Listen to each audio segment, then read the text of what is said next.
Hello friends, आज आपण पाहणार आहोत प्रिन्सेस कट केलेला ब्लाऊज कसा शिवायचा व त्याची फिटिंग कशी करायची। त्यासाठी तुम्ही हा व्हिडिओ शेवटपर्यंत बघा आणि चॅनलला सबस्क्राईब आणि लाईक करा। तुम्ही पाहू शकता हा ब्लाऊजच्या पुढच्या गळ्याचा भाग आहे।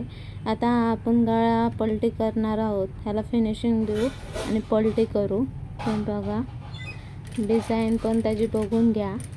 मशीन त्या प्रकारे आपण त्या डिझाईनवरून त्या आकारानुसार आपण चालवायचे आहे, जेणेकरून कुठेही घोळ यायला नको, घडी पडायला नको। जिथं जिथं एंड आहे कोपरा, तिथं तिथं मशीन थांबवून आकार द्यायचा आहे नीट। बघू शकता।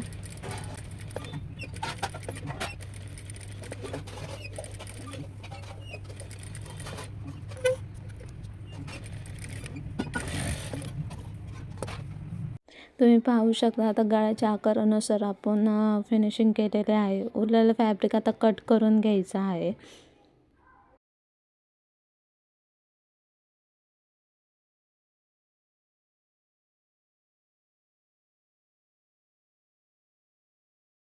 उरलेलं फॅब्रिक कट केल्यानंतर डिझाईनच्या जे कोपरे आहे तिथे आपण नॉचेस घेऊन नॉचेस द्यायचे आहे, जेणेकरून गळा पलटी केल्यावर कुठल्याही प्रकारचा त्याच्यावर दाब टेप देताना घडी पडायला नको, म्हणून आपण नॉचेस देऊन घेतले आहे। आता बोटाच्या सहाय्याने हे डिझाईन आपण बाहेर ओढून घ्यायचे आहे। बघू शकता।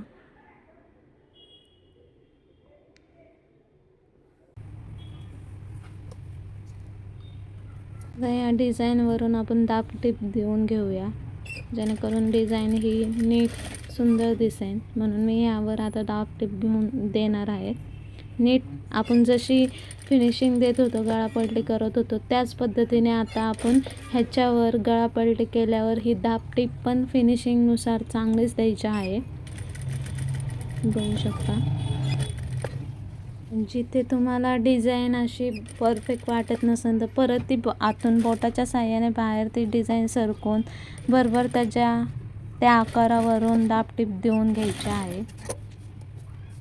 आता अस्तरच्या कटिंगनुसार आपण मेन जे फॅब्रिक आहे ते नीट आकारानुसार आपण ते कट करून घ्यायचं आहे।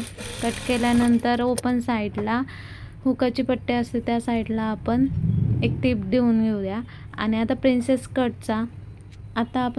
कटची जी कटोरी आहे ती मेन फॅब्रिकला मेन फॅब्रिक अटॅच करून घेऊया। बघू शकता तुम्ही, मेन फॅब्रिक जे मेन आहे कापड, आपण ती कटोरी जॉईन केली। तुम्ही बघा कसा सुंदर शेप आलेला आहे, कुठेही घोळ आला नाही, घडी पडली नाही। आता अस्तरची पण आपण त्याच पद्धतीने हे करायचं, विरुद्ध बाजूने अस्तर लावून घ्यायचं, की जेणेकरून आपण शिलाई मारलेलं हे पार्टिशन आतली दिसायला नको। तुम्ही बघा किती सुंदर प्रकारे हे झाले। आता कड्याने पूर्ण साईडने आता आपण टीप मारून घेऊया। कापड कट टू कट म्हणजे मेन फॅब्रिक आणि अस्तर हे दोन्ही सेम असलं पाहिजे, कोणताही कमी जास्त नको आहे। आता उरलेलं खाली जे जास्तीचं कापड दिसतंय ते आता आपण कट करून घ्यायचं आहे। सेम अशा पद्धतीने आपण दुसरी साईड तयार करून घेऊया। गळा पलटी करून फिनिशिंग देऊन घेऊ। बघा, बॅक साईडच्या गळ्यांना मी पिना लावून घेतलेला आहे। आता ही बॅक साईडची डिझाईन आहे। मग अशी जसं आपण पुढच्या साईडच्या गळ्याचं कटिंग आहे स्टिचिंग केलं, बरोबर आकारानुसार आपण ती डिझाईन स्टिच करून घेतली, तसंच सेम बॅक साईडचं पण त्याच पद्धतीने करून घ्यायचं आहे। बरोबर मशीन त्याच आकारानुसार आपण चालवायचे आहे। बघू शकता।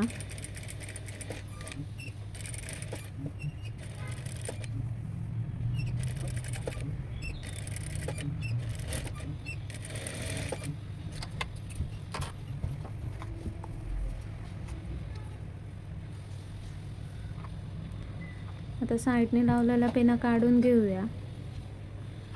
पिना काढल्यानंतर जे एक्स्ट्राचं फॅब्रिक आहे डिझाईनच्या जे मेन फॅब्रिक एक्स्ट्राचं ते कट करून घेऊया डिझाईननुसार। आणि मग असे जसं आपण पुढच्या साईडला गळ्याचा आकार कसा देऊन घेतला त्या पद्धतीने घेऊया, नॉचेस देऊन। आणि हा पण गळा पलटी करून ह्यावरून दाब टिप देऊन घेऊया। जेणेकरून हा पण परफेक्ट आपला गळा होईल.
तुम्ही बघू शकता इथे डिझाईननुसार आपण दाबटीप दिलेले आहे. आपला हा सुंदर असा बॅगचा गळा तयार झालेला आहे. आता कडेने आपण ह्यावर टीप मारून घेऊया.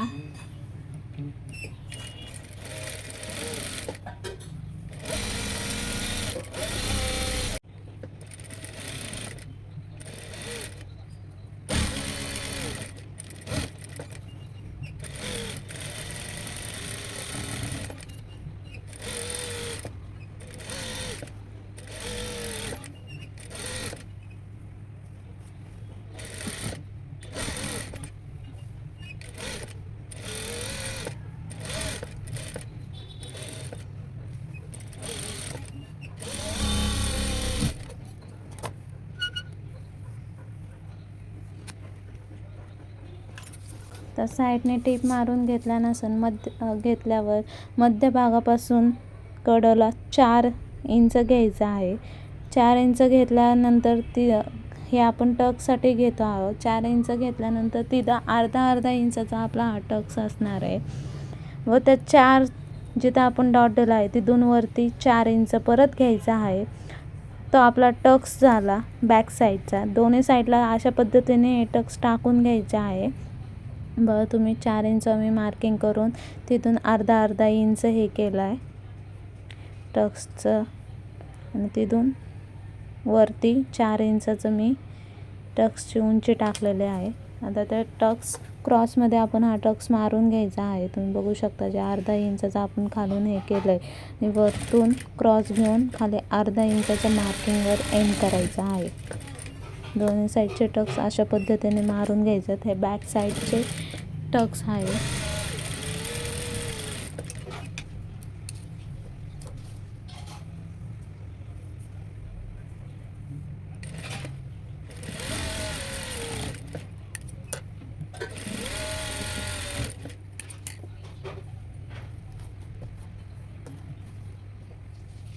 टक्स मारून झाल्यानंतर आता आपण शोल्डर जॉईन करणार आहोत. पुढचं आणि मागचं शोल्डर जॉईन करून घेणार आहोत. त्यासाठी जे एक्स्ट्राचं फॅब्रिक आहे ते मी कट करून घेतलं आहे. आता तुम्ही इथं बघू शकता मी शोल्डर कशा पद्धतीने जॉईन करते.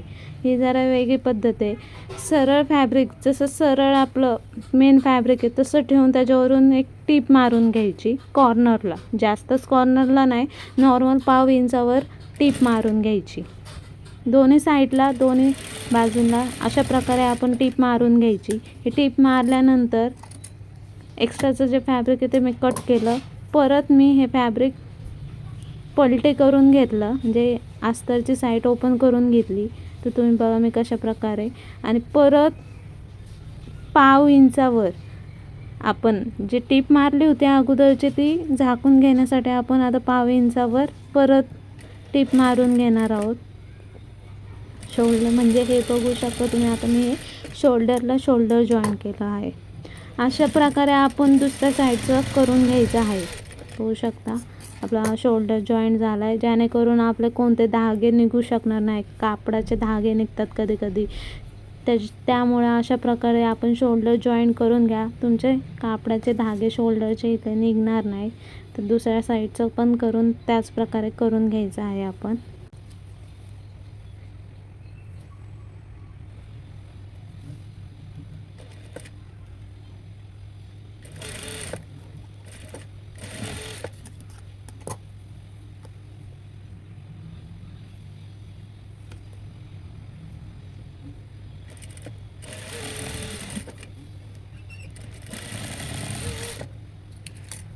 अशा प्रकारे तुम्ही बघू शकता आपले शोल्डरला शोल्डर जॉईन करून झालेलं आहे, फ्रंट आणि बॅकचं.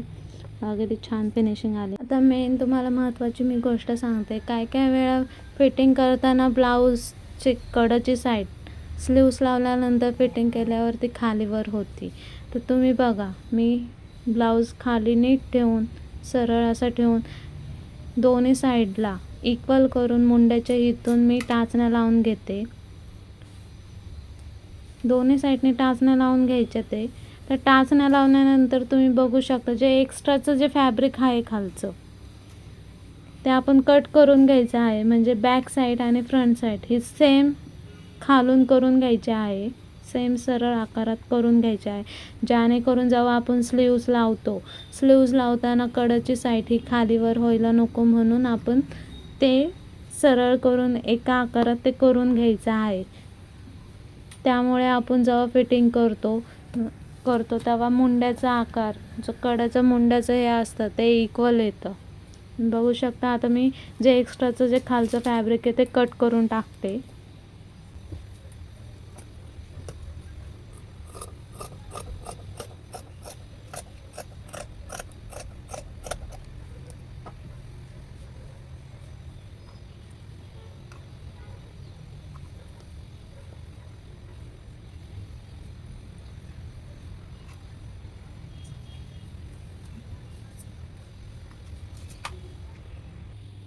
इथे आपण 2 इंचाची सरळ पट्टी काढून घेतलेली आहे. ही पट्टी कशासाठी तर कंबर पट्टी, आणि जी फ्रंट साईडला आपण प्रिन्सेस कटचा आकार दिलेला आहे तिथून खालून ही कमरपट्टी आणि पुढची पट्टी लावून घ्यायची आहे. ही 2 इंचाची मी घेतलेली आहे. तर ही सरळ लावून घ्यायची. लावल्यानंतर त्यावरून दाब टीप देऊन ती पलटी करून घ्यायची आहे. बघू शकता मी या व्हिडिओमध्ये दाखवले आहे. सरळ टीप मारल्यानंतर ती पलटी करून दाब टीप देऊन पाव इंचावर एक फिनिशिंग देऊन ती पलटी करून घ्यायची आहे.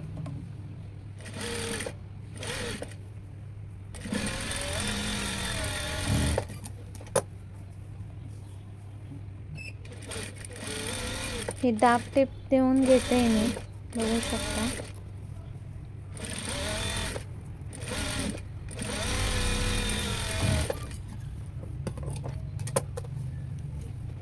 दाब टीप दिल्यानंतर पाव इंच आतमध्ये घेऊन त्याच्यावरनं एक टीप द्यायची आहे.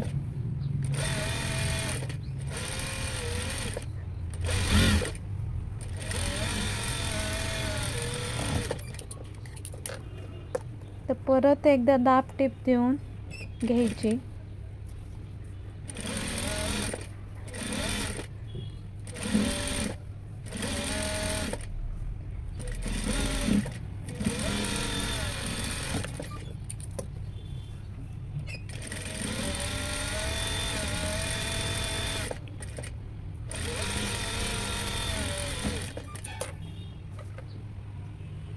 बॅक साईडला आपण ज्या प्रकारे कमरपट्टी लावली त्याच प्रकारे आता फ्रंट साईडच्या दोन्ही बाजूंना तशाच प्रकारे आपण ही पट्टी लावून दाब टीप देऊन ह्याला फिनिशिंग देऊन घ्यायचे आहे. ही पण 2 इंचाचीच पट्टी आहे. हुकलूक पट्टी लावायच्या अगोदर ही पट्टी लावून घ्यायची, मगच हुकलूक लावायचं. हुकलूकची पट्टी लावून घ्यायची.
आता ही पट्टी लावून झाल्यानंतर उजव्या साईडला आपण हुकाची पट्टी लावून घेणार आहोत. ही हुकाची पट्टी मी 2 इंचाची घेतली आहे.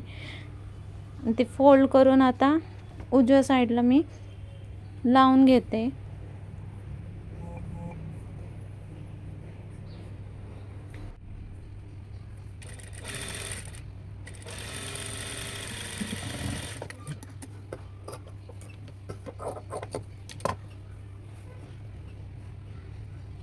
एक्स्ट्राचं फॅब्रिक कट करून आता दाबटीप देऊन घ्यायचे आहे. दाबटीप देऊन घेतल्यानंतर मग ते आतमध्ये फोल्ड करून परत त्यावर एक टीप मारायची आहे.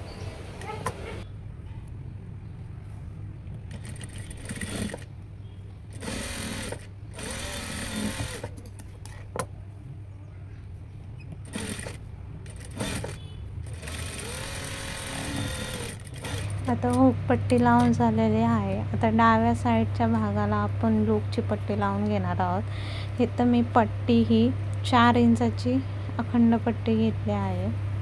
आता ही पट्टी मी लावते. हे लावून ओपन करून ती लावायची. मग परत त्यात दाब टीप देऊन ती फोल्ड करून परत त्यावर दाब टीप द्यायची.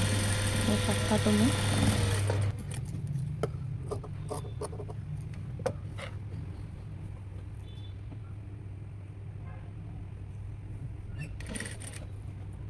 पलटी करून ही मी दाब टीप देते. दाब टीप दिल्यानंतर कडाच्या साईडने फोल्ड करून डबल फोल्ड मारायचा आहे आणि आपली लूपची पट्टी अशी तयार करून घ्यायची आहे.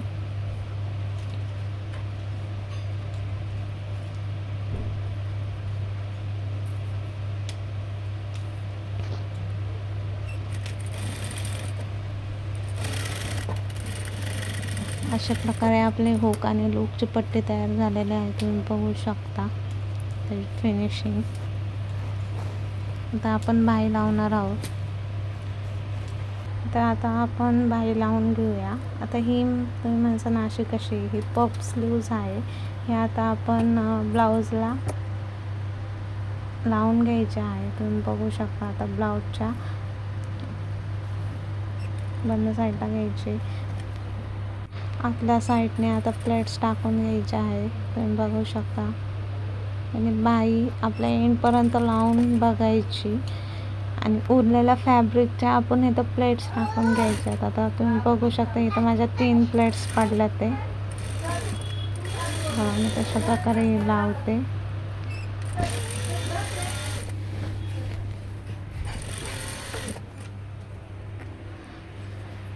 विरुद्ध बाजूने ह्या प्लेट्स टाकायच्या. ते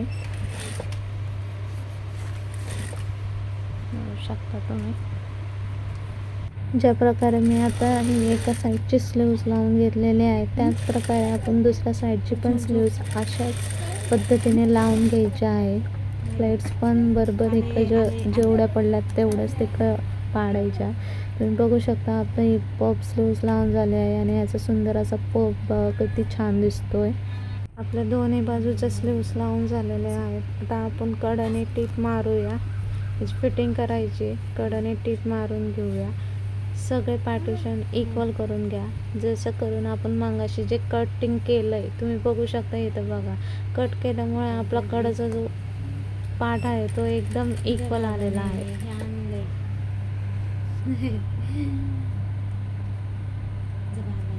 माझा मुलगा आहे छोटा, तो व्हिडिओ काढत होता म्हणून तो मध्ये आला होता.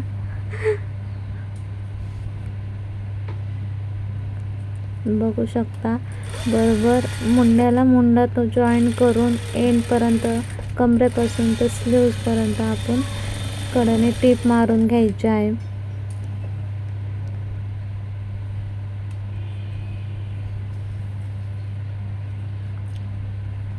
दोन्ही बाजूंनी टीप मारून घ्यायचे आहे. बघू शकता ओपन साईडने आता टीप मारून झाल्यानंतर आतल्या साईडने आता आपण टीप मारून घेणार आहोत. तुम्ही बघू शकता आता आतली साईड ओपन करायची आहे. आतली साईड ओपन केल्यानंतर ह्याच्यावरून आता आपण कडेला, अगदी कडेला त्या दाब टीप देतो त्या प्रकारे आता ह्याच्यावरून आपण टीप देऊन घ्यायची आहे.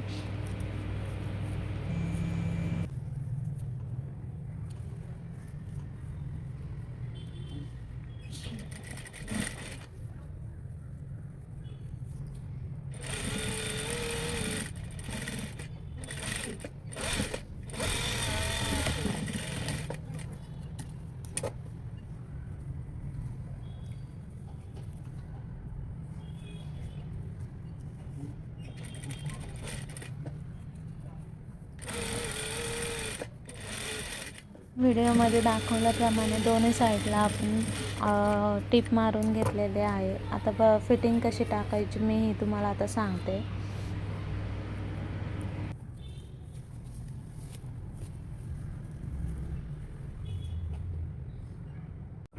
इथं आपण ब्लाऊज उलटा करून घ्यायचा आहे. उलटं करून घेतल्यावर काय काय बायांचा काखेतून घोळ येतो, तर तो घोळ यावा नाही म्हणून कसं मेजरमेंट टाकायचं तुम्ही बघून घ्या. आपला आर्महोलचा राऊंड घ्यायचा आहे. आर्महोलचा राऊंड घेऊन त्याच्या निम्मे मेजरमेंट घ्यायचा आणि ते बघा मी कशा प्रकारे तो राऊंड करून ते मेजरमेंट तिथं टाकून घेतलं, त्याच्या निम्मे तिथं टाकून घ्यायचं. आता तुम्ही बघू शकता स्लीवचं पण आपण जेवढा दंड घेर आहे तो टाकत यायचा. तर बरोबर तिथं आर्महोलमध्ये येऊन तो आर्महोलचा राऊंड आणि स्लीवचा एंडचा दंड घेर आपला तो तिथं मॅच होऊन जातो, जेणेकरून कोणत्याही प्रकारचा घोळ काखेत येत नाही, फुगा येत नाही. जर परफेक्ट मेजरमेंट आपण नीट टाकला असेल तर हा घोळ येणार नाही. तर ही लाईन आपण ॲड करून घ्यायची आहे. दंड घेर, स्लीवचा दंड घेर आणि आर्महोल ही सरळ लाईन मी ड्रॉ करून घेतली. तर इथून पुढं खाली आपण कमरेचं मेजरमेंट टाकणार आहोत. आता कमरेचं मेजरमेंट आहे, माझी पूर्ण कमरेचं मेजरमेंट 28 आहे. तर मी आता टेप घेतला आहे. 1 इंचापासून आपण धरायचा लूपपट्टीपासून, तो 28 इंच जिथपर्यंत येते तिथपर्यंत ब्लाऊजचं हे घ्यायचं. तर कापडाची या उरलेल्या कापडाची 4 गळी करून घ्यायचं आणि जे काही उरलं असेल ते आपलं कमरेचं मेजरमेंट असणार, मार्जिनचं मेजरमेंट असणार. इथं आता माझं 1.25 इंच राहिलेलं आहे, तर मी इथं 1.25 इंच टाकते आणि 30 लाईन मी वरती ड्रॉ करून घेते. तुम्ही बघू शकता आपलं मेजरमेंट टाकून झालं आहे. आता ह्या मेजरमेंटवरून आपण आता टीप टाकून घ्यायची आहे. जिथं मी चॉकने ड्रॉ केलेलं आहे त्याच्यावरूनच टीप टाकायची. तिथून दोन्ही साईडला सेम अशाच प्रकारे टीप मारून घ्यायची आहे. बघू शकता आता माझी एक साईड झाली, मी दुसऱ्या साईडला टीप मारून घेते. अशाच प्रकारे आतमध्ये जेवढं फॅब्रिक उरलं आहे तिथं पण सरळ टिपा मारून घ्यायच्या आहे, जेणेकरून कस्टमरला कधी लूज करायचं असेल ब्लाऊज तर ते टीप उसवून ते लूज करू शकतात. अशा प्रकारे आपला हा ब्लाऊज आता स्टिचिंग करून झालेला आहे. तुम्ही बघू शकता. अगदी सोप्या भाषेत मी तुम्हाला सांगितलेलं आहे. मी तुम्हाला हा व्हिडिओ आवडला असेल तर चॅनलला सबस्क्राईब करा आणि व्हिडिओला लाईक करायला विसरू नका. धन्यवाद. अशा प्रकारे आपला हा ब्लाऊज तयार झालेला आहे. तुम्ही बघू शकता पुढचा गळा आणि मागचा गळा एकदम परफेक्ट असा फिनिशिंगने हा तयार झालेला आहे. मेजरमेंट पण नीट टाकले गेलेले आहे.